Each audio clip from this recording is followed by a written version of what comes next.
நிக்க வச்சுட்டு அமீன் சொல்லுவாங்க, இப்ப பாருங்கன்னு சொல்லுவாங்க. நீங்க பார்க்கிற போது பிரம்மாண்டமான அந்த காபாவை நீங்க நேரடியாக பார்ப்பீங்க. நீங்க இந்த கூட்டத்துல எத்தனையோ தடவை சில பேர் காபாவுக்கு போயிருப்பீங்க. ஆனா வாழ்க்கையில முதல் தடவை பார்த்த யாராவது தன்னுடைய தாய் அடங்கி இருக்கணும், அல்லது தன்னுடைய மனைவி அடங்கி இருக்கணும், இல்லை என்றால் தன்னுடைய பிள்ளைகள் அடங்கி இருக்கணும். இரத்த பந்த உறவு அங்கு இருந்தால் அந்த கபடியை பார்க்க நமக்கும் உறவு இரத்தத்திலே வந்தது. லப்பைக் என்று சொல்லிக் கொண்டு போகிறோமே, அந்த தல்பியாவுடைய அசல் அர்த்தமே ஹஜ்ரத் இப்ராஹிம் அலைஹிஸ்ஸலாம் அவர்கள் பாங்கு சொன்ன போது ஒவ்வொரு வருஷமும் ஏப்ரல் மாசத்துல தான், அதாவது ஏப்ரல் மே மாசம் தான் இருக்கும். அதுதான் வருஷத்துக்கு இருக்கும். ஏப்ரல் 10ஆம் தேதின்னு சொன்னா ஏப்ரல் 1ஆம் தேதி வரை புக் பண்ணுவாங்க. ஆனா இப்போ அது மாறி எப்படி போச்சுன்னு சொன்னா 6 மாசத்துக்கு முன்னாடி ஃபைனல் பண்ணிருந்தோம். இல்ல ஏப்ரல்ல இருந்து எத்தனை மாசம் வரைக்கும்? இப்போ வந்து ஜனவரி 5, ஏப்ரல்ல இருந்து ஜூலை. தமிழ்நாடு ஹஜ் ஏற்பாட்டாளர்கள் சங்கத்துடைய துணைத் தலைவராக இருக்கிறேன். கடந்த 20க்கும் மேற்பட்ட ஆண்டு காலமாக இந்திய அரசாங்கத்தால் அங்கீகரிக்கப்பட்ட எங்களுடைய தமிழ்நாடு ஹஜ் ஏற்பாட்டாளர்கள் சங்கம் தமிழ்நாட்டில் இருந்து செல்லக்கூடிய ஹாஜிகளுக்கு இந்திய அரசாங்கத்தில் முறையான அனுமதி பற்றி நாங்கள் அழைத்து சென்று வருகிறோம்.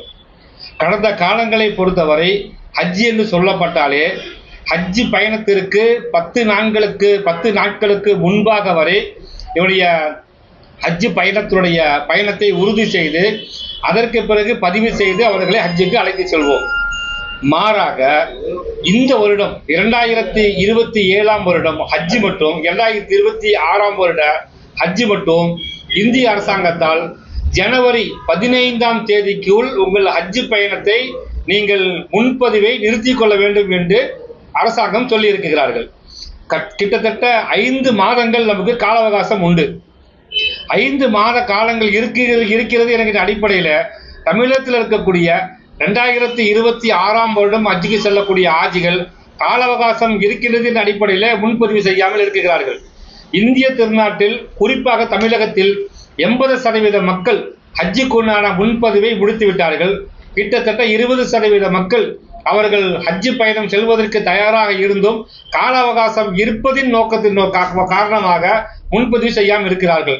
அரசாங்கம் திட்டவட்டமாக சொல்லிவிட்டார்கள், ஜனவரி 15ஆம் தேதிக்குள் உங்களுடைய ஹஜ் பயணத்தை நீங்கள் உறுதி செய்து உங்கள் பயணத்தை இந்திய அரசாங்கத்தின் அங்கீகரிக்கப்பட்ட ஹஜ் ஏற்பாட்டாளர்கள் மூலம் உங்கள் பயணத்தை உறுதி செய்யுமாறும் இந்திய அரசாங்கத்தில் அங்கீகரிக்கப்பட்ட ஹஜ் ஏற்பாட்டாளர்கள் உங்களுடைய இறுதி பட்டியலை ஜனவரி 15க்குள் அரசாங்கத்தில் ஒப்படைக்க சொல்லுமாறு சொல்லியிருக்கிறார்கள்.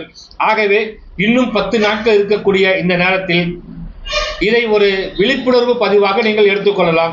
தயவு கூர்ந்து 2026ஆம் வருடம் ஹஜ்ஜுக்கு செல்லக்கூடிய ஹாஜிகள் யாராவது இருந்தால் இந்த 10 நாட்களுக்குள் உங்களுடைய ஹஜ் பயணத்தை நீங்கள் உறுதி செய்து கொள்ளலாம். குறிப்பாக இந்திய அரசாங்கத்தில் அங்கீகரிக்கப்பட்ட எங்களுடைய அல் ஆதம் ஹஜ் சர்வீஸ் பிரைவேட் லிமிடெட் என்கின்ற நிறுவனம் இந்திய அரசாங்கத்தால் அங்கீகரிக்கப்பட்ட நிறுவனம். கிட்டத்தட்ட 10 ஹாஜிகளை அழைத்து செல்வதற்குண்டான இடங்கள் காலியாக உள்ளது. ஆகவே திருச்சியில் இருக்கக்கூடிய மக்கள் எங்களுடைய பொறுப்புதாரியாக இருக்கக்கூடிய சகோதரர் ஃபசல் காக்கா அவர்களை நீங்கள் தொடர்பு கொண்டு உங்கள் ஹஜ்ஜி பயணத்தை தாராளமாக நீங்கள் உறுதி செய்து கொள்ளலாம். அதே போல தமிழக அரசு கடந்த மாதம் நங்கநல்லூரிலே இந்த தமிழக ஹஜ்ஜி இல்லம் ஒன்றை கட்டுவதற்கு அவர்கள் ஏற்பாடு செய்திருக்கிறார்கள். அதற்காக மாண்புமிகு தமிழ்நாடு முதலமைச்சர் தளபதி அவர்களுக்கு எங்களுடைய தமிழ்நாடு ஹஜ் ஏற்பாட்டாளர்கள் சங்கத்தின் சார்பாக மனமார்ந்த வாழ்த்துக்களையும் பாராட்டுகளையும் தெரிவித்துக் கொள்கிறோம். மேலும் தமிழக அரசிற்கும் தமிழ்நாடு முதலமைச்சர் மாண்புமிகு தளபதி அவர்களுக்கும் ஒரு கோரிக்கையை நாங்கள் வைக்கிறோம்.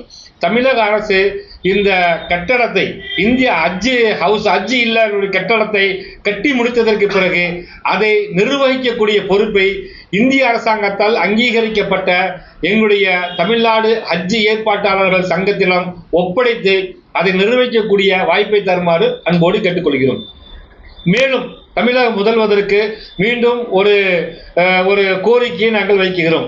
தமிழகத்தில் இந்தியாவிலிருந்து செல்லக்கூடிய ஹஜ் கமிட்டியின் மூலியமாக செல்லக்கூடிய இந்திய ஹாஜிகள், அதுவும் குறிப்பாக தமிழகத்திலிருந்து செல்லக்கூடிய தமிழகத்துடைய ஹாஜிகளுக்கு நாங்கள் தனியார் ஹஜ் ஏற்பாட்டாளர்களாகிய நாங்கள் அந்த ஹஜ் அரசாங்கத்தின் மூலமாக, இந்திய அரசாங்கத்தின் மூலமாக செல்லக்கூடிய தமிழக ஹாஜிகளுக்கு நாங்கள் சேவையாற்றுவதற்கு தயாராக இருக்கிறோம். அவர்களை ஒழுங்குபடுத்துவது, நடைமுறைப்படுத்துவது, அவர்களுக்கு முன் அனுபவங்களை நாங்கள் சொல்வது, ஹஜ் விழிப்புணர்வு நிகழ்ச்சிகள் நடத்துவது போன்ற நிகழ்வுகள் எங்களுக்கு ஒப்படைக்கப்பட்டால் அதை நாங்கள் நிச்சயமாக செய்ய தயாராக இருக்கிறோம்.